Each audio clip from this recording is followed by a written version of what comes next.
Hi everybody, it's Julie, Kansas City girl in a Colorado world, and today is Friday, June 9th, 2023, and this is Flosstube number 110, and this is Arlo. He really needed to say hi. You can see he is a big boy. He's about 65 pounds. He's full grown. So, it's been a while. It's been a lot longer than I planned since my last video, but there's not a, there's no really particular reason for that other than we are currently in Arizona and it has been mostly just, it's been too hot to film. We have in our camper, we're either it's so hot that we have to be somewhere where we have electricity and the AC has to run and it's really loud, or we are camping without electricity and we don't have AC, and then it's just a little too warm to want to like sit and film a video. So I finally figured out a time where the temperature would be right, and here we are. So because it's been so long since my last video, I have a lot of things, a lot of stitching to show. I have a lot of finishes. So let me just start with some finishes. I have one finish that I haven't fully finished, and then I have 3 fully finished objects. So the first, okay, all right, you're gonna have to move on, buddy. Okay. So the first finish I have is Barbara Anna. Barbara Anna Designs with a collaboration that she has done with Nitka Moscow. So this is like an exclusive kit that you can get through Nitka, but the designer is Barbara Anna. And the piece is called 4 Seasons. So I think I might have actually showed this in my last video, because I got this out and I did the spring girl. But a few weeks later, I was motivated by all the hot weather to get out summer, or to get out and stitch summer, which is this one. So I had winter done. I had done spring just a month or so ago. And then I had a little bit of a start, a little bit just up here done on summer. And I had the top half of autumn done. So I got this out and I stitched summer and then I finished autumn. So the season isn't right for autumn, but I was so close to a finish, I thought, let's just go for it. So this is a finish. This is the fabric that came with the kit. It's just like a 28 count, like oatmeal or cream even weave. And then the floss is DMC, but it's not numbered, but I'm pretty sure it's DMC. So the only change I made was the skin tones. So here is, the kit came with just this little tag showing you how each girl would look. And they all 4 had the same skin tone, which, I wanted a little bit more variety on mine. So I stitched all 4 in different skin tones, but otherwise it is all the called for charted colors that came with the kit. So spring, summer, autumn, and winter. So I'm just trying to find a frame for this, and then I'll get that framed up, and that will be a fully finished object. Now my other finishes I was able to find frames for. So I continue on my mission of finishing 40 old whips while I'm 40. So I have until January of 2024. And I am on track. So I took, the 40 and divided it up, and I need to finish 3 to 4 old whips a month to hit my goal. And so sometimes I kind of look for some low-hanging fruit. I look for a project that is maybe closer to a finish than others. So that which does not kill us was a sale, I think it was last year, 2022, by Urban Stitches. And this was one that I knew I could finish with just a couple of days of work. I had it mostly finished, and it doesn't take long at all. Like, each section went really quickly. I just found that I do not like doing black work, which to me is basically back stitching. I don't like it. I don't like it. The design is wonderful, and this designer has some other patterns that I absolutely love. Their newest stitch along, I think for 2023, I really loved, and I was so tempted to do it. I was so tempted, and I had to just remind myself, like, hey, remember, you didn't like doing this one. So it's nothing against the designer. I think the design is incredible. I just found out about myself that I really do not like doing black work. So I don't think I'll be doing that again. But I'm glad this is done. I love the way it looks. This is stitched on 18 count Aida from Fiber on a Whim in the color Hazelwood. It's the color Hazelwood, and I got it in like a box, a subscription box, like a mystery box. So 18 count Aida is not a fabric that I can really work with. Very often for me, the coverage isn't right. Like, one strand's not enough, 2 strands is too crowded, and it just really frustrates me. But I love the look of the fabric. So I was actually really excited that I found something I could do with it, because with black work, you don't have to worry so much about coverage. So, ended up being perfect for this project. And there weren't any fractional stitches, so it was actually really easy to do this on Aida, and I love the way it looks. I did change some colors. I kept like the basic color theme, but I maybe made mine like a little bit richer. I can't even remember exactly what the original colors were, but I still did, you know, like I did a purple, I did a green, I did a red, but I think I just like deepened, made them a little more jewel toned. And then the original pattern, I think the whole frame was just done in black, and I used like a black purple variegated floss for mine, which it may not, it's probably pretty hard to see, but it turned out really cool. So I found this frame at the thrift store. It's like a 9.5 inch opening on the frame, and it is a tight fit, but it fits, and I actually really like the way it looks. So I was able to get that fully finished. So that was 2 finishes. I have 2 more fully finished objects, and these are like the big showstopper projects. So okay, I decided for May, I wanted to do MiraMay, like Mirabilia May. I wanted to just focus on finishing a couple of Mirabilias. So I have a few with me here in the camper, and I had 2 that I thought, you know, I actually think I could finish those.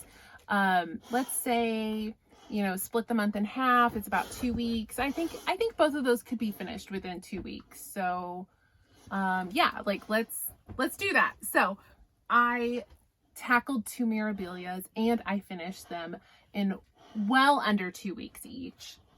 So the first one I tackled in the month of May was Cathedral Woods Goddess. So this one I had worked on just a couple months ago, but I still had a lot of work left to do on her, and I think I put another 5 or 6 days to get her done. Even though I had a bunch left, it went really, really fast. Now, she is by far the blingiest Mirabilia I've ever done. I'm not saying she is the blingiest. There's probably some, I know there's a mermaid that has a ton of beads, but she has so many beads, and she has 3 different shades of Krynic metallic. So she is super sparkly and super blingy. She's so beautiful. And I did all of the called for colors, but I deepened her skin tone. I used a conversion from Megan, the Wide-Eyed Stitching Child. She had just finished this a couple months ago, which is what inspired me to get her back out. And I thought the skin conversion she did was so beautiful, so she shared it with me, and I used it, and it looks amazing. But everything else is just the called for. There's 2 Karen water lilies and then a bunch of DMC. And she stitched on a 28 count Picture This Plus in the color Gossamer, which is just a pretty like pale green fabric.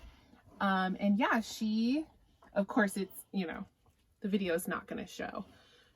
She is so sparkly and so blingy. She is really so impressive. I mean, seeing a Mirabilia in person is always, you know, so much more dramatic than anything that'll show up on video or on a picture. But she is really, really, really beautiful. She is so blingy. It's just, she's awesome. So, and I found a perfect frame at the thrift store. So this was like a wall art, frame. It had like a picture of a lily in it. And on the back it said it was from JCPenney, but actually was just the absolute perfect dimensions for Cathedral Woods Goddess. So let me show you. I do have the pattern here just so you can see like the called for skin tone was typical. Most Mirabilias are the same skin tone, and it's this it's like this 948 754 range, and they're all, you know, to me they're not all that color, but a lot of them are, and they start to really look like too samey to me. So I like to change the skin tone and just have a little more diversity and representation. But there are some Mirabilias that do have some different skin tones, but I still change most of them because they don't all need to be 754 and 948. But anyway, that is Cathedral Woods Goddess. And then, so then I grabbed out Andromeda. Now, this is funny because this one I thought was closer to being done than Cathedral Woods Goddess, but actually took at least twice as long. So Cathedral Woods Goddess I think took me like 5 days, and this one took me probably 10. I still got her done in under 2 weeks, but she really took a while. And she's much smaller. But yeah, she took a while, but I mean, look at her. She's gorgeous. So this one, I changed the skin tone and I changed her hair, and I'm very, very happy with how she came out. So for reference, here is the original Andromeda. Again, that 754 skin tone. And then she has just like a brown, like, you know, just brown hair. So I changed the hair and the skin tone. If I remember, I'll list those in the description box below because I know someone's going to ask me for it. This is stitched on 32 count fabric from Nicholas Flamel, which is a designer in overseas in Europe. I think he's in Hungary. And this was part of a collection. It was a set of 3 fabrics. It was called the Bronte Sisters. So the 3 fabrics didn't individually have a name. The set was called the Bronte Sisters, and this was one of the fabrics in the set. And I think it's like just perfect. And again, I found a frame at the thrift store that kind of just fit perfectly. And yeah, I don't know what else I have to say about this one other than, like I said, although she's smaller, she really took a long time to stitch. There's a lot of movement in this one. There's like all the waves have movement. Her dress is really flowy. Her hair is really flowy. So it ended up being like a lot of careful counting. So I think that's kind of what took so long for stitching, but she doesn't have as many beads. She has hardly any beads compared to Cathedral Woods Goddess. So I just had some beads down here in the water, and then like there's a couple of beads on her leg and on her upper body, and then a few in her hair, but beads used a little more sparingly on this one, but to wonderful effect. Very beautiful. So I'm so happy. I mean, I keep moving the camera, sorry. I can't believe I finished 2 Mirabilias and found frames for them. I found frames yesterday at the thrift store. So yeah, 2 big finishes, huge finishes in the month of May. So I would say MiraMay was a success. All right, so those were my 4 finishes, and then I have a couple of works in progress, WIPs, WIPs. I don't have that well, I don't have that many to show you. I have 2 WIPs that I cannot show you. Both of them are almost done.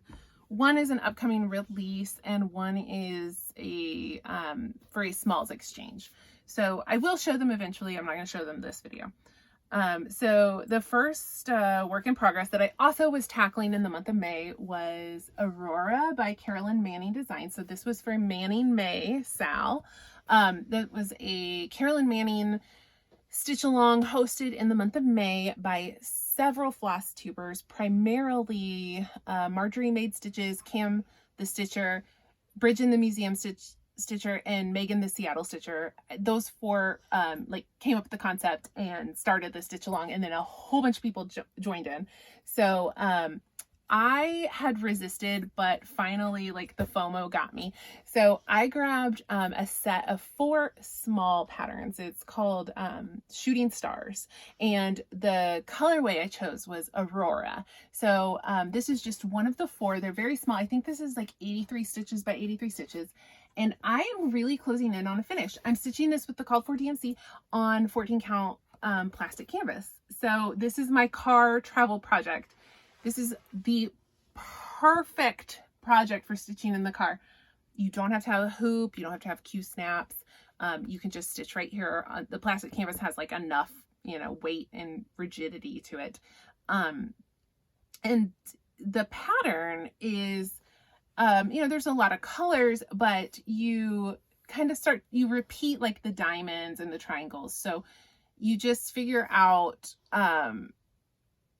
you know, you figure out what color you're on, and then you can do the diamond, and then you look, you know, you figure out what color you need for the next diamond. And you're not having to stare at a pattern very much, other than just like checking what color to grab next. So I love how this is looking. I think it's coming out so good. And I think I'll have it finished really soon. It's really close. And it's been so fun to stitch. And like I said, it is the perfect car stitching project. It's awesome for the car. All right, I did get some work done on my Modern Folk Embroidery 2023 stitch along. I unfortunately have fallen a little bit further behind than I had wanted on this. I'm really happy with how it's looking, but I'm much further back than I meant to be. I got really into stitching those Mirabilias, and I kind of fell off the wagon on stitching on Reaching Skyward by Modern Folk Embroidery. But here is where I'm at. So I think I'm still up in April. I think this is April's section. And I thought I would get April done and start into May, but that did not happen. So anyway, this is where I'm at. So this is like a choose your own adventure stitch along. So there are several points in the stitch along where you have options. So like here I stitched the swans, but there was also like a deer. This motif here, there was another option. So like lots of different places on the pattern you have customizations. And I'm stitching this on a 40 count fabric from Fiber on a Whim. The tag fell off. I'm not sure what it is, but I'm more and more convinced it's parchment. But I don't know that for sure. And I'm stitching with DMC floss and just kind of picking my colors and plugging them in as I go. And I love how this is looking. I have not worked on this for maybe like 2 weeks now. I really need to get back to this. I thought if I could just do maybe like 30 minutes a day on this, I might be able to catch up and then kind of stay on top of it. But that was several weeks ago and I didn't do that. And now, you know, I could catch up, but I'm going to have to give this like some dedicated time. This is a really big project though. And I don't like to fall too far behind on these because once I do, then I kind of end up just putting them away, unfortunately. And I really don't want to put that away. I want to get that finished. All right, so then I stitched, I'm just looking at my notes. All right, I fell victim to another stitch along. yes, is this surprising to anybody? Okay, so basically, like, pretty much every year, the Frosted Pumpkin Stitchery will have a stitch along. Well, I mean, they have more than one. They usually have, I think they have like a Halloween one and a Christmas one and like just a random one for the year. And I have fallen victim just about every year to those stitch alongs. And I usually do like 2 or 3 parts and then I fall behind and then I never go back and finish them. And so I was like telling myself like, no stitch alongs, no more, like you can't do it. But then the new one came out. It's called Castle Homecoming and it's just so stinking cute. And there's a dragon on it, and when I get to book talk, we'll talk about that, but I am like in my dragon girl era right now, and it was just, I couldn't resist. So I ended up breaking down and getting the stitch along, and it's so silly because it was like, there was if you bought it early, you got it at a discount. And I just like kept ignoring the emails and I was like, nope, I'm not going to do it. I'm not going to do it. And I kept deleting the emails. And then I finally like broke down and bought it at full price when I could have bought it a month ago for the discount, but it's fine. Whatever. It doesn't matter. So this is part 1. I am all caught up. Yes, I am all caught up on a stitch along. This is part 1 of Castle Homecoming. And I used all the called for DMC. And then there's one classic Colorworks in here too. And so it's all the called for floss. And this is a 32 count Lugana. It's by Mystic Fabrics and the color is called Sweet Treats. It came in it came in a box from Autumn Lane Stitchery. I think it was a Halloween box that came out last fall. So I don't know that you could get this color. I love this color. It's this beautiful aqua. But it's called Sweet Treats if you can find it. And there is part 1. This really didn't take too long. I think it took me like 2.5 days. It wasn't bad. So, I mean, I really could stay caught up on this stitch along if I just put the effort in. We'll see. I might be good for a couple months. We'll see. All right, one last project to show you.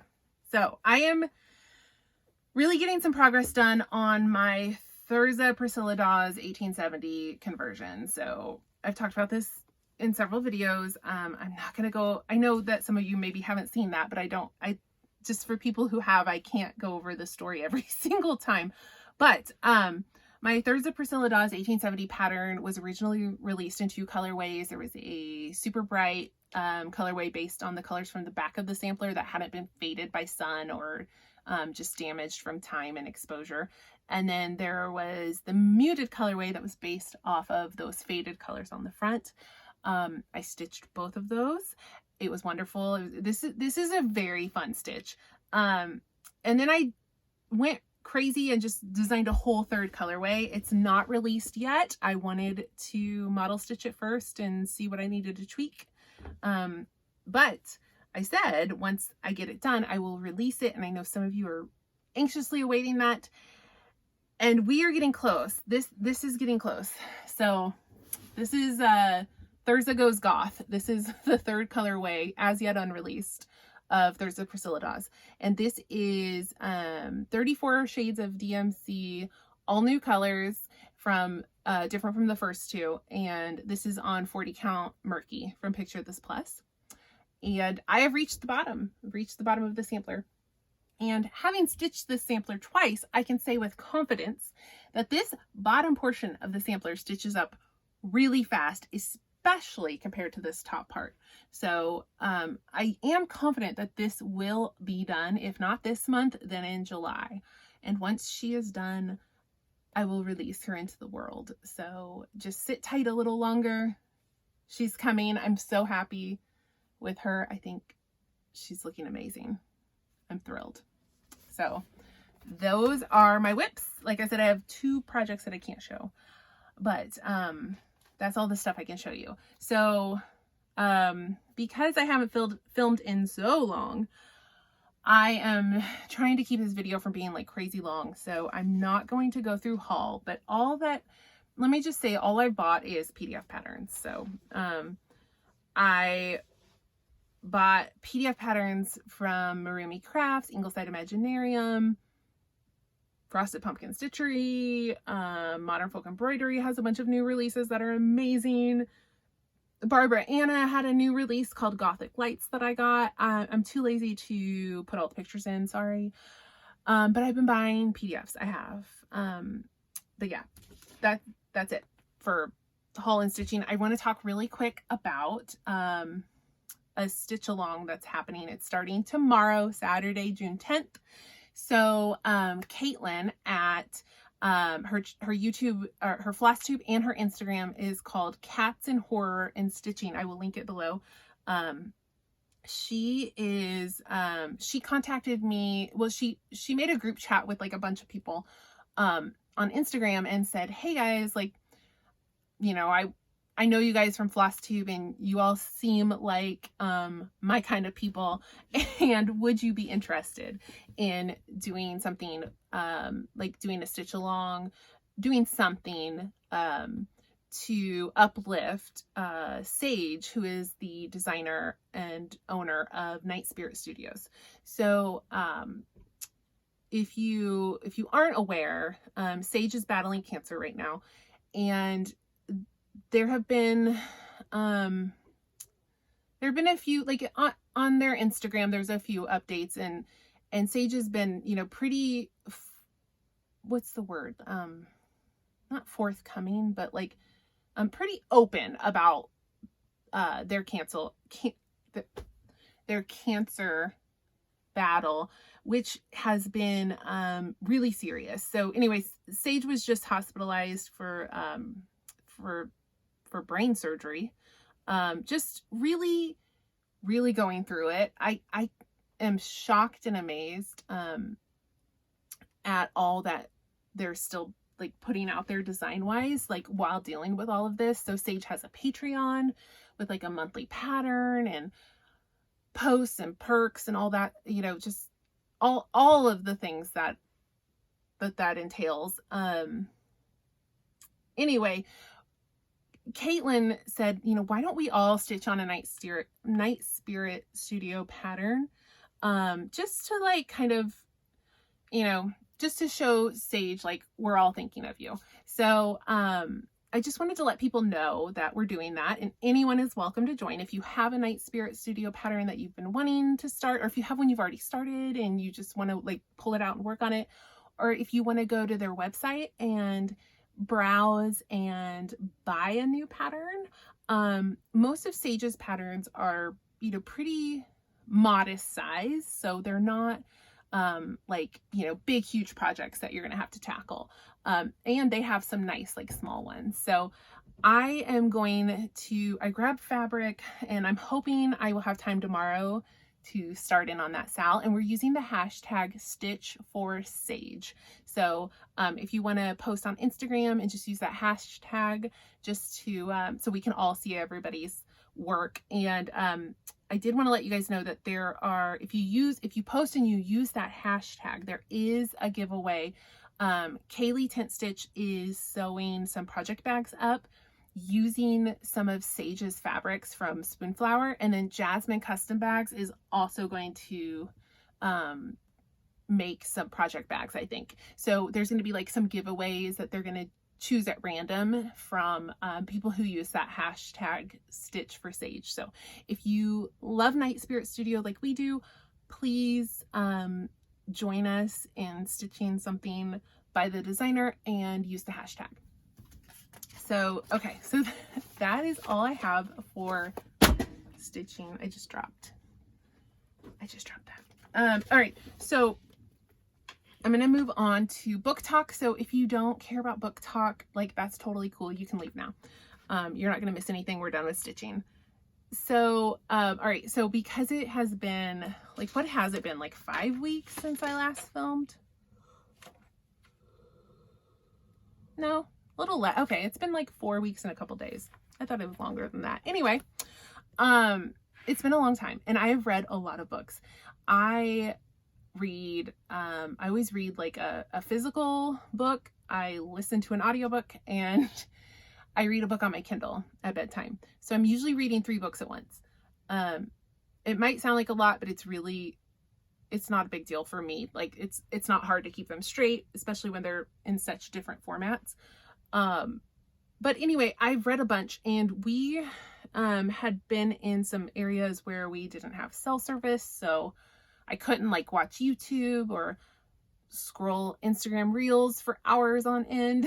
So I was reading books or listening to downloaded audiobooks. So I finished like a whole bunch.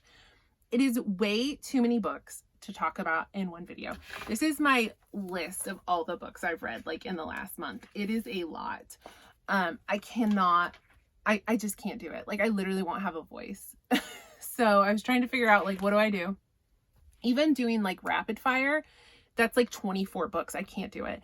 So I decided I'm just going to talk to you about the books I have read physically, and then I don't have to edit in pictures. So these are the books we're going to talk about, because these are the ones I have in front of me, like that I have here that we can talk about. So let's talk about some books. All right. So, and these aren't even in any order. Okay.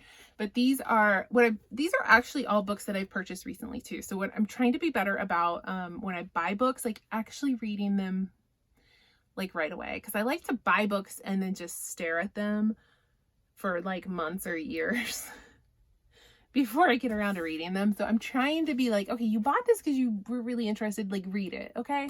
So, anyway, so let's talk about Legends and Lattes by Travis Baldree.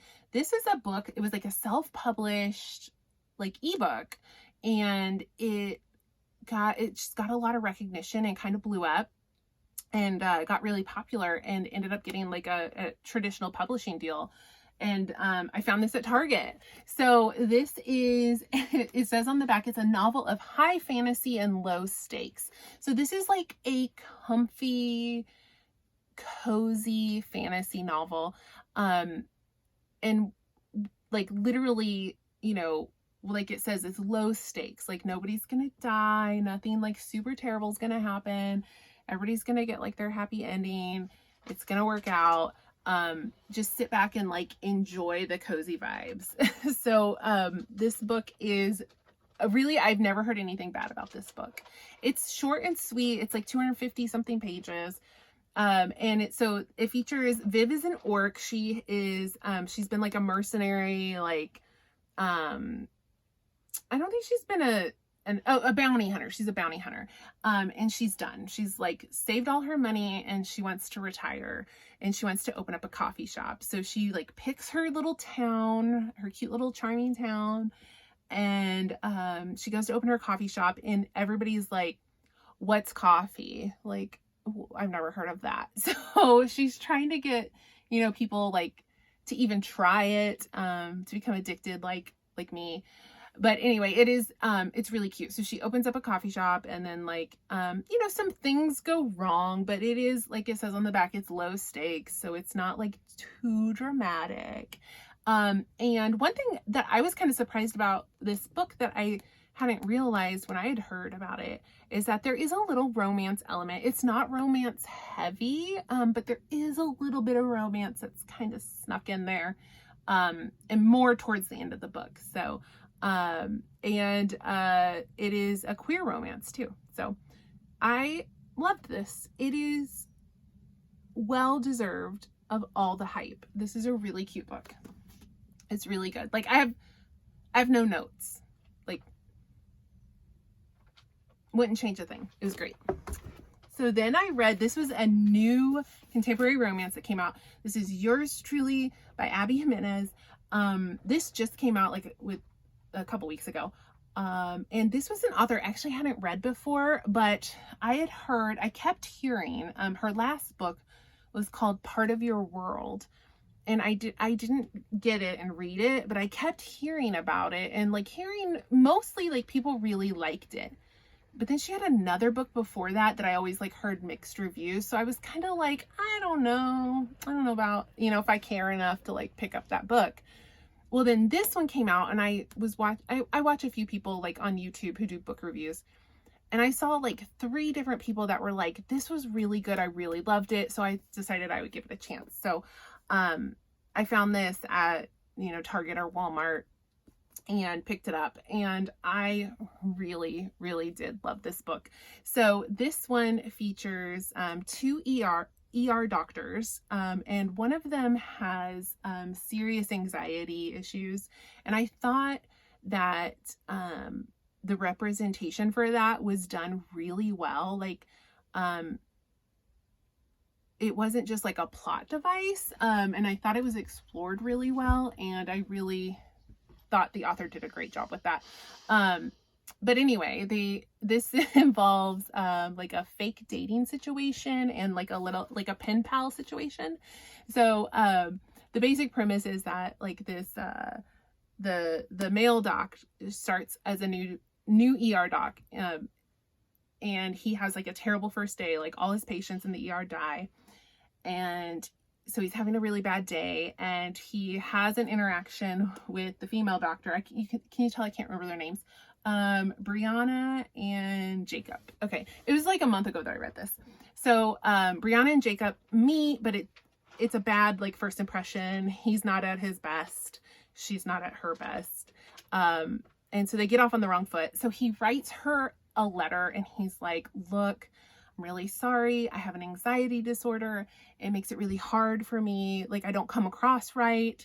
And I'm sorry, for how I acted.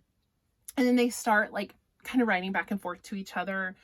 And then they have this like mutually beneficial, like fake dating arrangement, but then they fall in love. So, it was really cute. I really did love this book. It was just Jacob is literally like a sweet, precious cinnamon roll.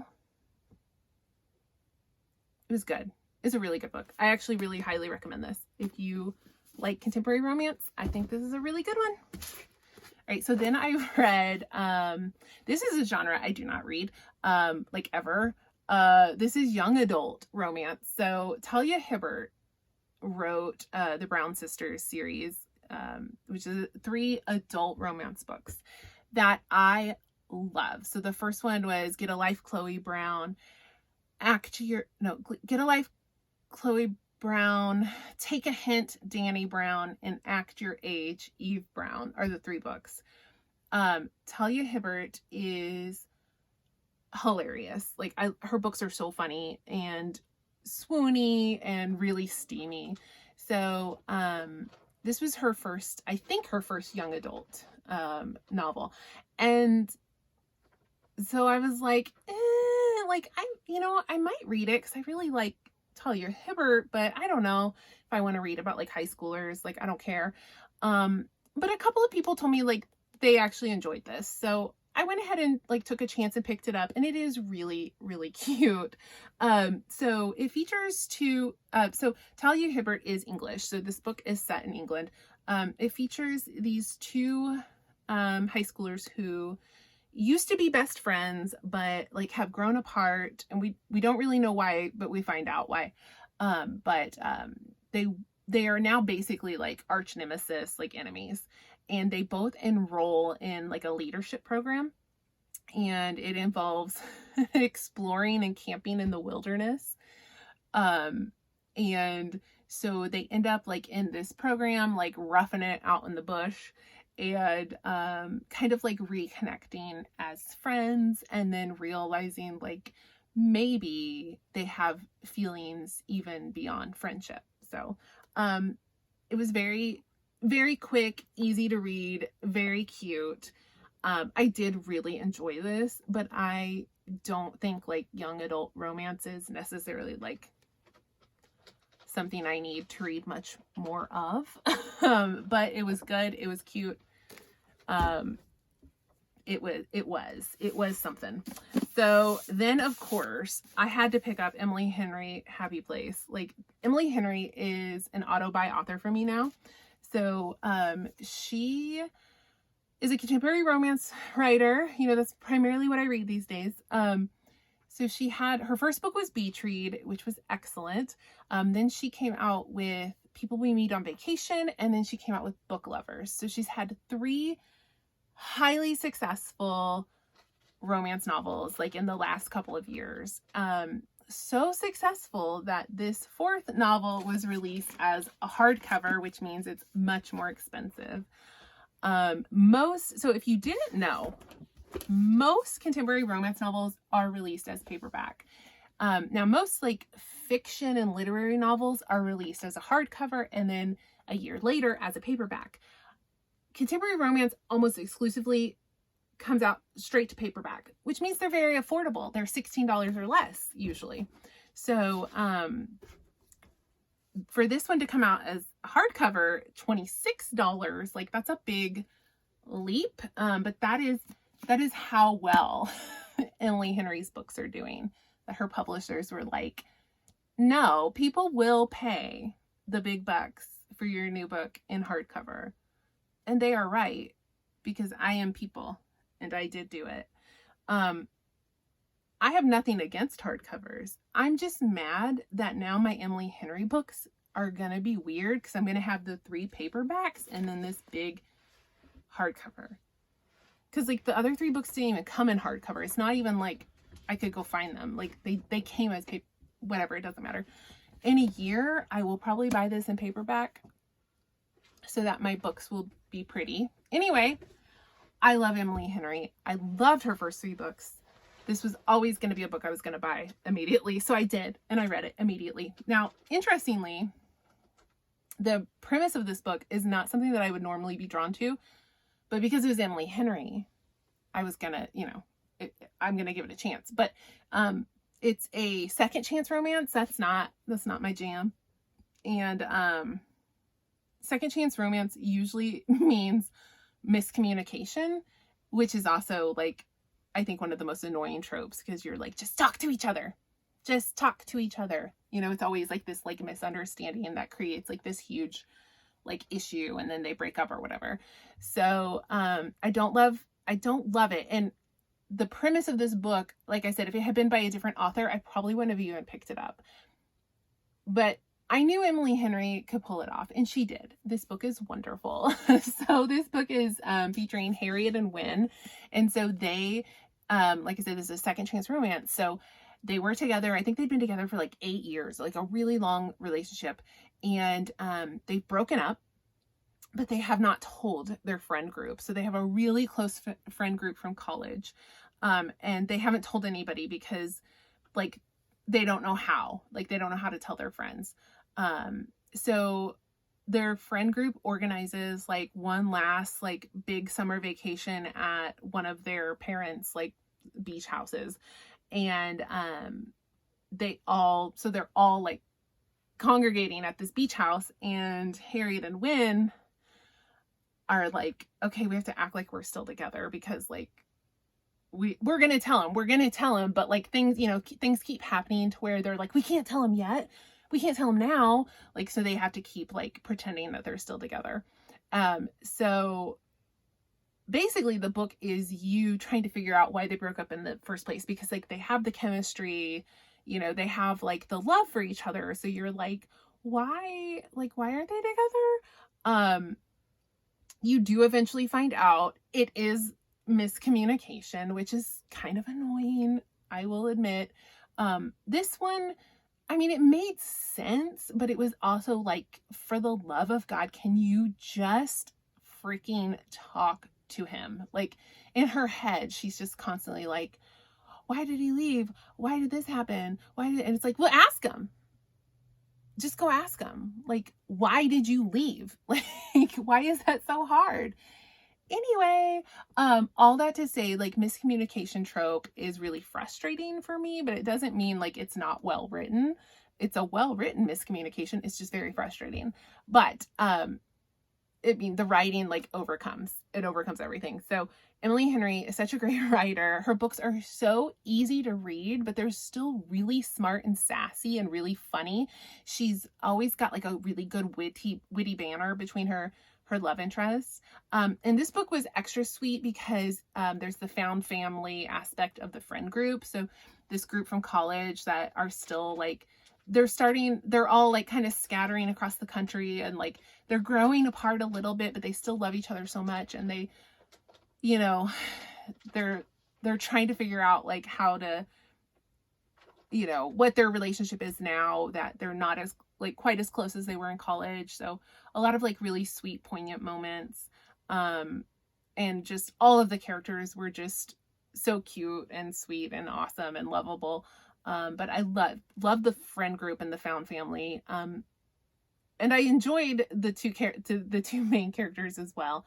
And yeah, I mean, Emily Henry is somebody I will always recommend, especially if you aren't a romance reader, but you're interested. I think Emily Henry is so great for like bridging that gap from like literary fiction to like women's fiction romance. Like she's not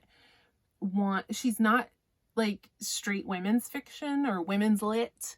And she's not quite like just literary fiction, but like she's in that vein. I think she's like a very good like gateway to contemporary romance if it's something you've been wanting to like check out, but you usually read, you know, like maybe like, I'm not saying this like in a bad way, I'm just trying to think of how to say this in a way like that will make sense and be recognizable to people. If you usually read those like kind of like Reese's book club books or Oprah's book club books, like those kind of like really popular like literary fiction novels like Where the Crawdads Sing and The Nightingale, like those kind of books, like those really popular books. If that's kind of what you always read and you don't really read romance, but you're kind of interested in it, I think Emily Henry is a really good like bridge into that. Okay. I love her. All right. My last book, if you follow me on Instagram, you know, and you're like, can you please shut up about this book? I know I've been posting about it a lot on Instagram, but it's because this book is so addictive and fun. So this is Fourth Wing by Rebecca Yarros. So this is a fantasy romance novel. This is romantasy. It is adult. It is spicy. A lot of fantasy novels are more young adult, but this is not young adult. This book came out of nowhere and just like took the world by storm. So it released like the first week of May. I had never heard about it. I had never seen it. I didn't know a thing about it. All of a sudden, like I'm scrolling on Instagram and I get, you know, I use Instagram mostly for like Flosstube friends, like cross stitch, but I also see a lot of like book content, which is great. And I just all of a sudden started seeing like reels and posts about this book. And I was like, I've never even heard of that. I don't know what that is. You know, and I keep scrolling, but like it kept coming up. And I was like, what is this book? Like, what is going on? So I kind of like looked into it and I was like, okay, everybody's talking about this dragon book. I don't know. I don't know what this is. And then it was kind of like on my radar. And then I just kept seeing more and more about it. And then I saw like one or two people on YouTube like that were like, oh my God, this book. So I was like, all right, well, I'm going to go grab that book. And I'm so glad I did, because this book like literally went viral on like Book Talk and Instagram and just started selling like crazy. And the warehouse was emptied of all copies. And it actually like became like impossible to find. It's like they're reprinting it as fast as they can, and the reprint is not going to have the beautiful sprayed edge like first edition dragons on the spine. So I think the second printing is like starting to hit shelves for people who have been wanting to get this book and couldn't find it anywhere. But this book is worth all the hype. Like, these people are not lying to you. This book is so addictive. It is so like compulsively readable. So it features Violet is the main character, right? And she is the daughter of a general at this war college where cadets go to do various things for the government, but one of the things they can go do is see if they're like cut out to ride dragons for like the cavalry. Violet always has planned to be a scribe, which is like a scholar in the library. And a couple of months before she would like enter college and declare that she's going to be a scribe, her mom's like, no.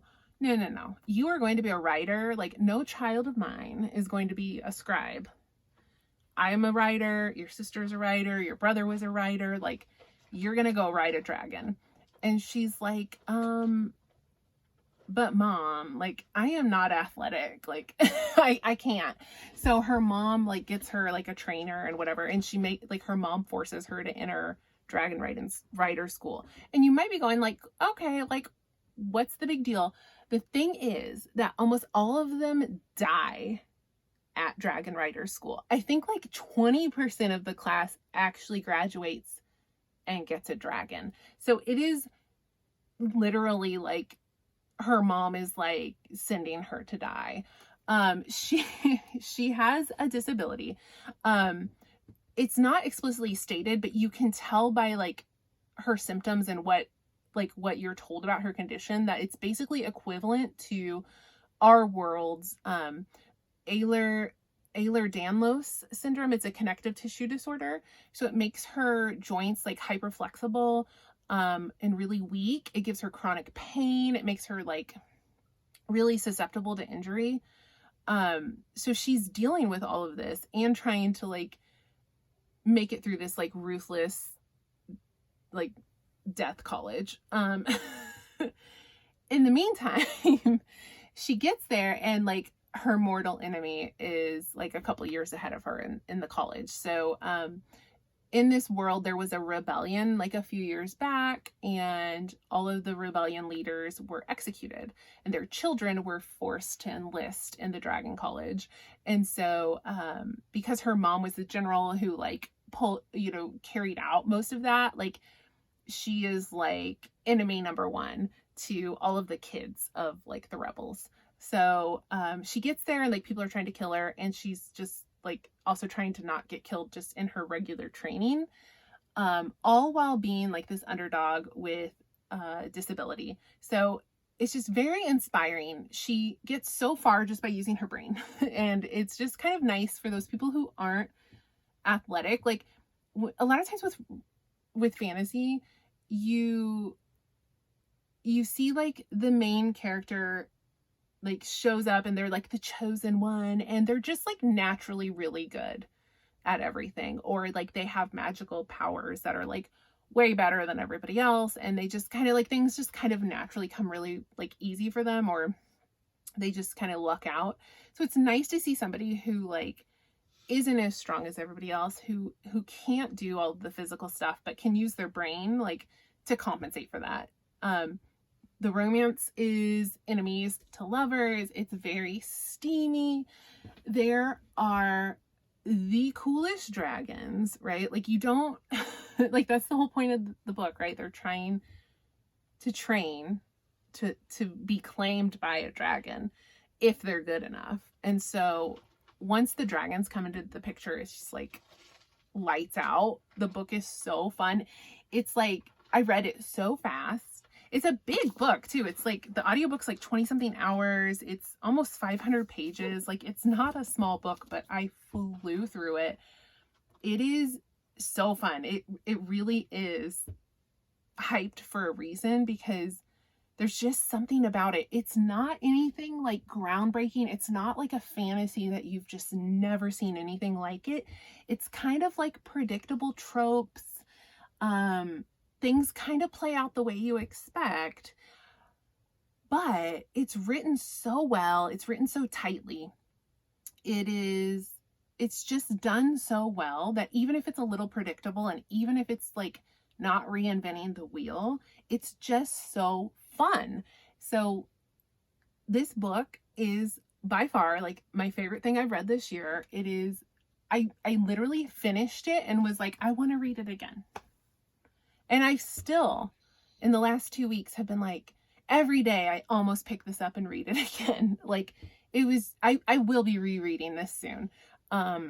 My friend Jenny is finally getting her copy because she ordered it after it had sold out. And I was like, well, let me know when you get it and you're ready to start it. And I might get like the audiobook and reread it, like listening on Audible.